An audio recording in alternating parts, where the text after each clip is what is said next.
አሁን የመጣሁበት ጉዳይ በሳምንት ትልቅ ነገር አስቤልሻለሁ። ለዛ ነገር ትልቅ ነገር በጣም በጎሽለታል። እኔ በወሬ ቀረ ምስል በወሬ ብቻ ሳይሆን ትናንትና ምናምን ብቻ የሆነ ትልቅ ነገር ግን አስቤልሻለሁ ምናምን እያልኩኝ ነበር እና ሰስፔንስ እያደረግኝ ነው በደንብ ራሱሽን እንድታዘጋጅ እኮ ነው። አንድ ሳምንት ምናምን ያለኝ ለዛ ነገር ራሱሽን ዝግጁ አድርጊ። ምንድን ነው አትጨነቅ የሚፈጠር ምንድን ነው አታገኘም ለማንም አላገኝም ጊዜ አታውቃት ና ምንድን ነው ተረጋጊና በስነ ስርዓት ይወጣል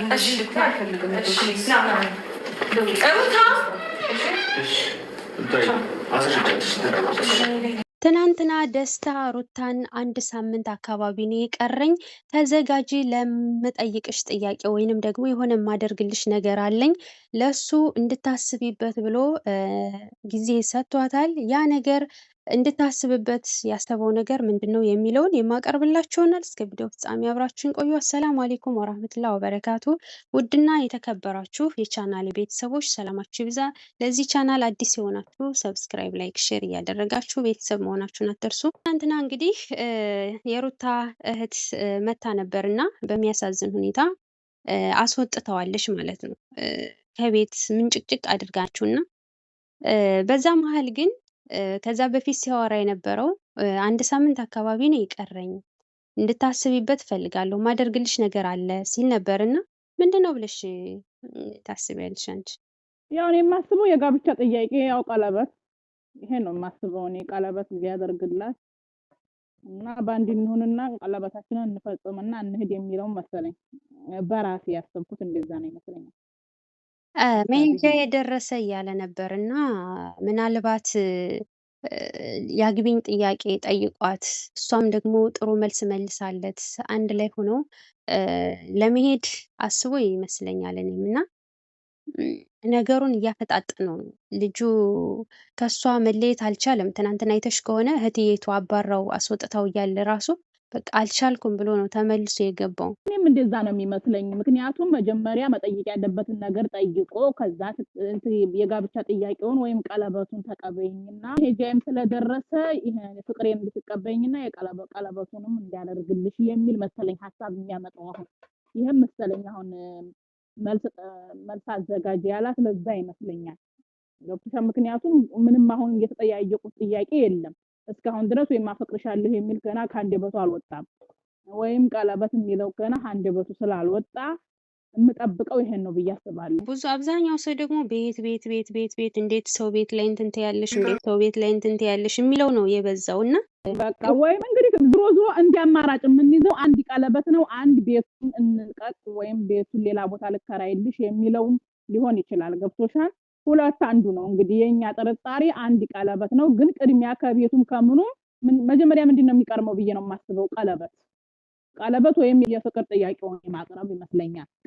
ቅድሚያ ሁኔታው ማለት ነው ያለበት የፍቅር ጥያቄ ሳያቀርብ መቼስ አብረን እንኖር ሌላት አይችልም። ምክንያቱም ታታተን ሊሆን አይችልም።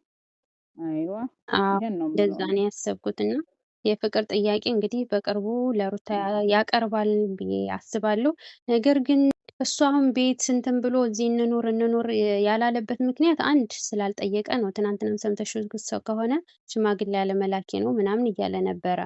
ለመሄድም ስላሰበ ያን ያክል እዚህ ቤት እንትን የማመቻቸቱ እንትን ያን ያክል አይደለምና ግን ሆኖ ትናንትና ከሱ አንፃር ነው እኔም እኮ አልኩሽ።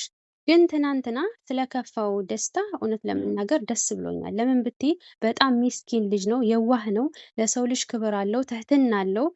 በዚህ መልኩ እንደዚህ ማመነጫጨቅ ይገባዋል ብዬ አላስብም። ሌሎቹ አሁን እንግዲህ አይተሻታል ሄርሜላ እዛ ቤት ስንት ስትፈነጭ ነበር፣ ስንት ነገር ስታደርግ ነበር፣ ስንት አምባጎሮ ስትፈጥር አንድ ቀን መተው እንዴት በልጃችን በእህታችን ላይ እንዴት አደርጊያለሽ ብለው ሳይናገሯትና ሳይቃወሙ ዝምታን መርጠው እንደተከበሩ እንዳይቀጥሉ ትናንትና እድገት ያደረገችው ነገር የሩታ እህት እጅግ በጣም ነው ልቤን የሰበረው እውነት ለመናገር እኔ በጣም ነው ያፈርኩባት። ይቅርታ አድርጊልኝ። ግን እሱ አላህ ይስጠው በጣም አክብሯታል። በጣም በስነ ስርዓት ነው ያናገራት። እርግጠኛ ነኝ በዚህን ያህል መልክ ራሱ አብርሃም አያከብራቸውም። ልንገርሽ በደስታ ልክ ማለት ነው። ትላንትና እንደዚህ አይነት ንግግር መናገር አልነበረባትም። ላስታውሳት እንዴ ነፍሰ ጡር ሆና እኮ አንድ አይነት ለብሳ መታ ከቤቷ ከገዛ ቤቷ ዶሮ ተሰርቶ እርጉዚቱ ነፍሰ ጡሪቱ እየሸተታት ለውሽማው ሲያጎርስ የዛ ጊዜ እህት ተብዬዋ የት ነበረች የዛን ያህል ያቺው ውሽማ ስትንጎባለልበት ቤቱን ሰርታ አመመው ተብሎ ሰርታ ስታበላው ሀጓዲያው ሀንተኑ አልጋውን ስትቀያይረው የት ነበረች? ምኝታ ቤት አባዋራ ምኝታ ቤት ድረስ ገብታ ያባዋራ አልጋ እስከመቀያየር ድረስ እናስታውሳት እንዴ? የዚህን ጊዜ እህት ተብዬዋ የት ነበረች? ምን ነው በሩታ ሲሆን የገዛ ዘመዶቿ ምን ነው በሩታ ሲሆን በጣም ያካብዱታል። እሱ ሲሰራ የነበረው ስራ ምን ነበረ እንዴ? ትክክል። ትናንትና እውነት የሷ እህት አይደለችም ሲያደርግና ስራን የሰራችው ስትከረከርበት እኛ እኮ ከካሜራ ጀርባ እኮ ብዙ ነገር ሰምተናል። የሩታን ቲሸርት ለብሳ ቤት ስትንጎባለል እኮ ከካሜራ ጀርባ ብዙ ኢንፎርሜሽን ሲደርሰን ኑሯል። አረ የእህቴ ትዳር እንዴት ገብታ እንደዚህ ታደርጋለች ብላ የዛን ምን ነው ክንዷን ወጥራ እንዴት አልመጣችም?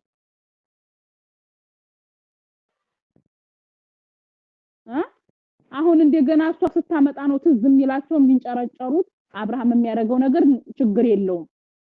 እሷ ሴቲቱ ስታደርገው የገዛታችሁ ስታደርገው እንዲህ በዚህ ልክ ልትናገር እንደቻለች እህቲቱ በጣም አከብራት ሪስፔክት ሰጣቸው ነበር። አሁን ግን እንደተከበሩ ተቀምጠው በነበር አሁን በገዛ እጃቸው ውርደት ሊያመጡ ነው። ከሁኔታው እኮ ስታዩ ማለት ነው የእውነት የሷ እህት ናት ወይ የሚያስብል ስራ እኮ ነው የሰራችው። ለምን ብትይ እንደውም አብርሃም የላካት ሁላ ነው የምትመስለው እና እስከ ዛሬ የእውነት ለእህቷ ብትቆረቆር ለእህቷ ብትጸጸት የሆነ ብታዝንላት ኖሮ እስከ ዛሬ እህቴ የተጎዳች እኮ ብላ ትናገር ነበረ። ግን አሁን እንደዚህ ማድረጓ ለእሱ አይገባውም። ባጭሩ ለደስታ ይሄ አይገባውም። መመለስም ካለባት መቀጠልም ካለባት ሩታ ናት የምታውቀው። ነገርኩሽ እኮ 9 ወር እንደዛ ሲያሽከረክራት ውሽማውን እያቀፈ እንደዛ ሲሽከረከር ውሽማውን ይዞ እንደዛ ሲሽከረከር ያንን ያህል 9 ወር ነፍሰ ጡር ሆና የዛን እህቴ ተንጠልጥላ በዚህን ያህል ልክ የምትገፋው ለምንድን ነው ብላ ለምን የዛ ጊዜ አልመጣችም? ክንዷን ወጥራ ነው አሁን ዩቲዩብ ከፍታላት ምናምን ሁሉ ነገር ከተመቻቸላት በኋላ ወይስ ዩቲዩብን ለማሳደግ ወደ አዲስ አበባ መጣይ? ይሄን በየመስመር አርጉበት ተፎለላ ለዩቲዩብ ማሳደጊያ መነጋገሪያ መሆን ፈልጋ ሊሆንም ይችላል እንጂ ደስታ እንደዚህ የሚገባው ልጅ አይደለም። ሩታም ለራሷ የምታውቅ ልጅ ናት። ከ18 ዓመት በታች አይደለችም። እሷን ካስደሰታት ለምን ምንም አይሆንም። ምንም ይሁን ዋናው የእሷ ደስታ ነው እኮ የሚወስነው።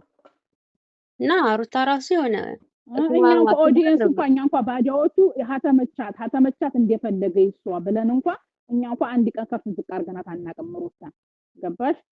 እሷ የወደደችውን እንወዳለን ብለን እየተቀበልን እያየናት ነው ያለ ነው። ግን እህቲቱ በዚህን ያህል ልክ ትላንትና መጣ የዚህን ያህል ልክ መመናቀር ተገቢ ነው ብዬ አላስብም። ምክንያቱም ሩታ ካረገችው ይልቅ የአብርሃም ነው ያደረገው ግፍ ኦቨር 100% በጣም ከባድ ነበር። የዛን ጊዜ የት ነበረች? የዛን ጊዜ ምን ነው ክንዷን ወጥራ አልመጣችም?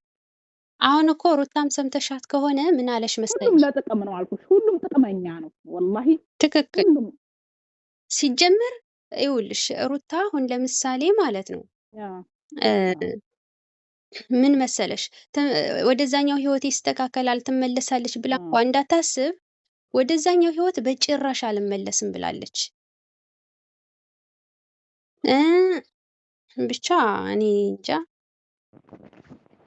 ስለዚህ እሷ እንደዛ ካለች እነሱ አያገቧት የፈለገችውን የመወሰን መብት እያላት ምን ኢትዮጵያ ላይ እሷ ብቻ ናት እንደ የልጅ እናት የሆነችው? ስንት ሚሊዮን ህዝብ እኮ የልጅ እናት ሆኗል፣ የልጅ አባት ሆኗል። እና ነገሩን እሷ ላይ ግንን ሲያደርጉት እኔ ብቻ አላቅም። ደስታ እጅግ በጣም ነው ያሳዘነኝ። በትህትና ለማውራት ሞክሯል። ትዕግስቱን የማጣጣቸው ባጭሩ ወንድ ልጅ ነው በዚህ ልክ መታገሱ በራሱ እኔ እጅግ በጣም አድንቄዋለሁ። ወደድኩ ባለ አፈቀርኩ ባለ ላስደስትሽ ባለ ደሷ ደስታ ነው የመጣሁት ልጅሽን ልጄ ብዬ እቀበላለሁ ባለ እንዴ እንደዚህ አይነት ወንዴት ነው የምታገኘው? 10 ጊዜ ጸልያም አታገኝም። እንኳን አይደለም ቀርቶ በስንት መከራ ነው ስንት ዱዓና ስንት ጸሎት ተደርጎበት ነው የሚያከብርሽ የሚወድሽ ባል በዚህ ሰዓት የሚገኘውና ኧረ እኔ እንጃ ብቻ ታዝቢያታለሁ። ባጭሩ በጣም የማከብራትን ያክል ነው ዝቅ ያደረኳት እኔ ራሱ።